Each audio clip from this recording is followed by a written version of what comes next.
Ça me fait pitié, personnellement. Elle est en train d'essayer de le défendre. Moi, je sens une connerie. Genre, Carla va mourir, enfin, va croire qu'elle va se faire avaler, et là, Wendy va avoir un port. Je le sens venir, mais d'une puissance supérieure à Super Saiyan 3, là. Non, là, c'est incroyable. Alors là, sur la page 20, il y a Carla qui est en train de se faire bouffer. Il y a même du sang, là, des dents qui sont en train de la bouffer. C'est quoi cette merde, Ezel, là, le bouffeur de chats? Ce putain de chinois qui bouffe des chats, là, Ezel. Et là, je sais pas ce qui va se passer. Prochaine page. Ah, ça. Ouh, j'ai peur. Ah non, non, non, non, en fait, non. Wendy qui dit, si il y a de l'air concentré avec beaucoup d'éternano dans l'air, mixé avec l'air, machin, si ça entre dans mon corps, peut-être, comme Natsu, je peux. Comme Natsu, je peux quoi? Oula, attends. Il y a l'air, maîtrise d'un second élément de l'air. Qu'est-ce qui pourrait... Non, il n'y a pas second maîtrise. Il n'y a pas un deuxième élément qui se raconte. Quoi? Oh putain, elle a balancé un gros... Attends, qu'est-ce qu'elle a maîtrisé comme nouvel air? Enfin, comme nouvel élément... Ah, Dragon Force! Oui! What, Dragon... Putain! Ah ouais, on peut ça avec les ailes et tout! Ouh! Ouh, putain! Ok, d'accord! J'avais oublié ça, les Dragon Force! Bordel de sa mère!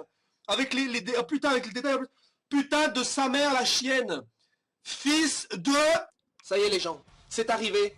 Un autre Dragon Force a été découvert. Cette fois-ci, ce sera Wendy qui a le Dragon Force. Et je suis extrêmement content, mais putain de content de voir que c'est elle qui l'a débloqué. Parce que c'est vrai que Gagil, il nous avait montré une démonstration de force. Wendy, vite fait, face à Cheria durant le tournoi. Mais après ça, j'avais l'impression qu'elle restait encore vraiment derrière vis-à-vis des autres Dragon Slayer. Et voir ce chapitre la remet en avant. Mais vraiment très en avant. Alors je sais pas si, bon, je dirais pas que non plus qu'il est pas... Enfin, est-ce qu'elle est plus puissante à ce stade-ci que Sting et Rogue? Peut-être, ou alors elle fait jeu égal, j'en sais rien. Enfin non, c'est vraiment, il y a un niveau hyper long entre Natsu par exemple et Sting et Rogue. Donc je sais pas, peut-être un peu plus je pense, vu qu'il y a le second origin et tout. Mais enfin bon, on verra.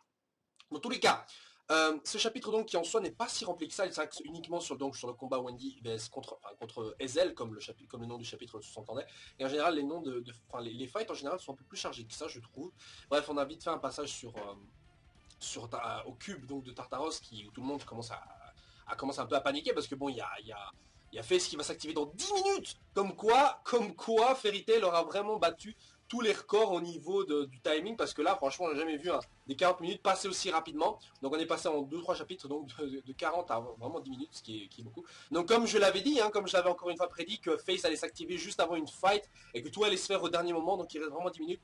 Et Wendy se retrouve face au mec qui aurait donc décimé, à un moment donné, on avait vu Gachi Lévi dans une ville comme ça, avec plein de traces de trucs, coupés comme ça de partout. Et donc c'était le gars qui avait fait ça, c'était donc Ezel qui a une technique de combat qui visiblement, je sais pas, coupe tout, découpe, j'en sais rien, base des trucs comme ça. Et malheureusement, Wendy, malgré toute sa magie défensive, n'arrive vraiment pas à faire le poids, ce qui est un peu normal. Enfin, je me suis dit, putain, elle arrive à combattre Tartaros alors que les autres déjà galèrent, même Erza. Donc je me suis dit que là, vite fait, elle aurait besoin d'aide, peut-être, ou un truc comme ça. Et là, visiblement, non. Je pensais qu'elle allait avoir Jelal, quoi, qui allait venir. Non, c'est pas du tout ça. C'est pas du tout ça. En fait, ici, ce qui s'est passé, c'est que Wendy, suite à la grosse concentration d'éternano présents dans l'air autour de Face, a réussi donc à l'absorber, ce qui est normal, c'est de l'air, mais en même temps a réussi à débloquer avec ça le Dragon Force. Alors je suis content, le design du Dragon Force de Wendy est pas mal, il y a des petites ailes comme ça, ce qui renforce bien l'idée du truc angélique, de l'air, je sais pas si c'est des plumes ou un truc qui a poussé, enfin pour ça. Mais en même temps, ce chapitre vient un peu détruire ma théorie, comme quoi Natsu sera Acnologia. Bon, certains d'entre vous l'auront peut-être pas vu parce qu'actuellement elle est supprimée pour droit d'auteur, parce que j'avais mis des images de scan vite pour illustrer mes trucs, et j'ai encore la vidéo, je crois, il y a moyen que j'essaie de peut-être recoller des passages en dedans. Mais j'avais mis que, comme quoi, Natsu serait Acnologia pour une petite raison, c'est le fait qu'il débloque le Dragon Force. C'est le seul qu'on ait vu débloquer le Dragon Force, à part Rogue et Sting. Et j'avais parlé vite fait des Dragon Force, des soi-disant Cobra et Laxus, mais bon, je vais pas rentrer dans les détails. Mais j'avais dit qu'en gros, du fait de son passé de Dragnir, c'est-à-dire quand Natsu était encore en forme humaine d'Acnologia, bah, comment dire, celui-ci aurait débloqué le Dragon Force parce que celui-ci aurait tué des dragons de son passé de Dragnir, donc humain d'Acnologia. Et que pour moi, on pouvait activer le vrai Dragon Force uniquement en ayant tué des dragons préalables, au moins un, quoi. En ayant baigné dans du sang de dragon. Ce qu'avait fait Natsu durant son passé, qu'il a oublié d'Acnologia. Et même chose pour Sting et Rogue. Et pourquoi j'avais dit ça? Parce qu'en fait je m'étais basé sur le fait que Vislogia, le dragon de Sting, avait dit oui, les dragons Slayer deviennent plus puissants, voilà. Et que justement, que Rogue et Sting aient débloqué de manière eux-mêmes, de manière délibérée, le Dragon Force comme ça.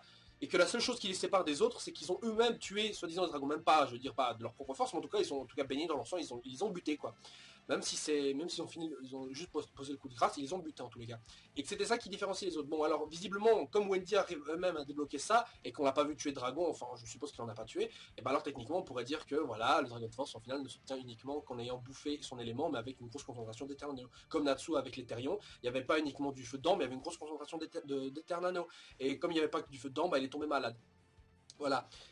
Mais, parce que je ne m'avoue pas vaincu et parce que vous savez que j'ai pas un esprit comme ça qui va se limiter à une chose, on pourrait aussi dire que j'avais aussi effectivement fait une théorie concernant l'identité de Wendy et de Gaji. Je me suis dit que Wendy et Gaji auraient été dans une vie antérieure, dans leur passé, dans leur quelconque passé, parce qu'on sait que forcément ils ont un passé plus long que ça, qu'ils auraient été eux-mêmes des tueurs de dragons méchants et qu'ils auraient été ramenés en gosse de la même manière que ce que j'avais expliqué pour Natsu, quoi. Et que c'était des acolytes, donc de Natsu avant, c'était des acolytes, de la même manière lors du chapitre de fin des Dolas qu'on avait vu comme par hasard, petit clin d'œil encore une fois, que Natsu qui était un grand seigneur démon Dragnir avec des cornes qui rappellent beaucoup à Knologia, et ça je l'avais dit encore, et c'est encore plus flagrant dans le trailer, putain on le voit, on dirait vraiment Natsu comme ça avec de l'ombre et juste.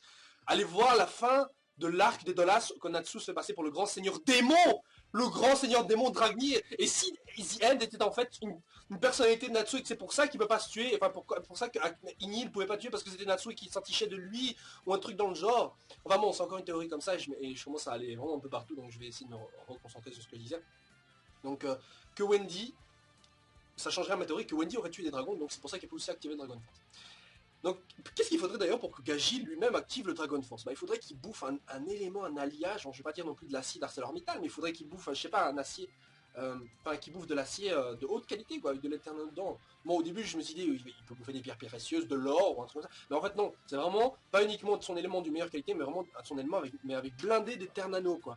Donc je sais pas, est-ce qu'il faut tremper de l'acier comme de l'acier dans quelque chose spécialement, je sais pas. Donc ça va être extrêmement dur, c'est comme s'il disait pour l'Axus un éclair rempli d'éternano. Déjà comment bouffer un éclair? Par exemple l'éclair de... Je me souviens, on n'a jamais vu Laxus bouffer un éclair. Je me demande même si c'est possible pour lui. Parce qu'en fait le mec, par exemple, bon, Laxus est assez fort, donc je pense pas qu'il ait besoin de bouffer son élément pour vitaliser quoi. Mais ce qui est assez étrange, c'est que même par exemple contre Rufus qui avait utilisé sa technique là des Falling Stars, machin truc, lors du dernier jour, là, lors de la bataille royale, où il y a toutes les équipes qui sont là. Et Rufus balance une attaque composée d'un éclair, tout le monde esquive. Laxus lui se protège, mais pourquoi il l'a pas bouffé? Je veux dire, il aurait pu faire comme ça, il ouvre la bouche et c'est tout, fin de l'histoire. Enfin bon, soit encore une fois, je m'écarte. Mais pour en revenir donc à ma théorie, voilà, au départ, je me suis dit, putain, ça détruit un peu le truc. Donc, faut voir. Faut voir. Le seul truc qui viendrait me conforter dans mon idée, c'est que on sait que plus les Dragon Slayer utilisent la magie de dragon, et je suppose que c'est sous-entendu de Dragon Force, plus ceux-ci commencent à ressembler à des dragons. Et si ça arrivait un jour, je me demande si Natsu commencerait pas à avoir des petites cornes qui poussent ou quoi. Et à ce moment-là, je serais là, wow!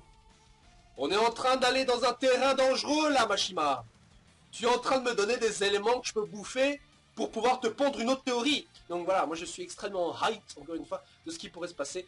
Et sur ce, les gens, je vous laisse à la semaine prochaine pour le prochain chapitre qui sera certainement une domination de Wendy, malheureusement. Enfin, c'est une règle dans les mangas. Quand vous avez un adversaire, un combat qui est dominé par le méchant, qui est le nouveau gentil, un power-up, il n'y a que deux possibilités. Soit il y a jeu égal et alors à ce moment-là, c'est un combat qui va durer, et là on n'a pas le temps. Soit c'est un combat qui va vraiment être à l'avantage du héros qui va ensuite complètement buter l'adversaire. Ce à quoi on se rapproche parce qu'il reste que 10 minutes et je pense pas que Wendy a le temps de faire un combat de 3-4 chapitres, quoi. Surtout vu que 2 chapitres c'est quoi? C'est 20 minutes et donc là voilà quoi. On a le temps que d'un chapitre. Bref, sur ce les gens, ciao ciao parce que moi je dois aller en cours et j'ai vu ce chapitre ce matin et j'allais sortir et tout. Et je me dis non putain faut que je fasse la review maintenant sinon après j'aurai pas le temps. Donc j'y vais. Ciao ciao.